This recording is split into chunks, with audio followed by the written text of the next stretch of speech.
જેતપુરમાં 200 રૂપિયાની લેતી દેતીમાં કરુણ હત્યા. નવાગઢ કેનાલ કાંઠેથી યુવાનની લોહીલુહાણ લાશ મળી. જેતપુર શહેરના નવાગઢ વિસ્તારમાં કેનાલ કાંઠે એક અજાણ્યા યુવકની ગળામાં ભાગે તીક્ષ્ણ હથિયારના ઘા સાથે લોહી વહેતું હાલતમાં લાશ મળી આવતા સમગ્ર વિસ્તારમાં ભારે ચકચાર મચી ગઈ હતી. ઘટનાની જાણ થતાં જ ઉદ્યોગનગર પોલીસ સ્ટેશન જેતપુરની ટીમ તાત્કાલિક સ્થળ પર પહોંચી તપાસ શરૂ કરી હતી. પોલીસ તપાસ દરમિયાન મૃતક યુવાન ઉત્તર પ્રદેશનો રહેવાસી હોવાનું સામે આવ્યું છે. મૃતકનું નામ સંજય કુમાર શ્રીરામ કબીર હોવાનું જાણવા મળ્યું છે.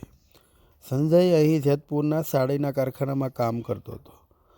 પ્રાથમિક તપાસમાં જાણવા મળ્યું હતું કે 200 રૂપિયાની લેતી દેતી બાબતે માથાકૂટ થતાં સંજય સાથે કામ કરતા ઉત્તર પ્રદેશના જ વતની આશીષ નંદકિશોર અવસ્થી અને રામચંદ રામરતન બિસ્કર્મ બંનેએ મળીને સંજય પર તીક્ષ્ણ હથિયાર છરી અને ચમચા વડે ગળાના ભાગે હુમલો કર્યો હતો, જેના કારણે તેનું ઘટના સ્થળે જ મોત થયું હતું.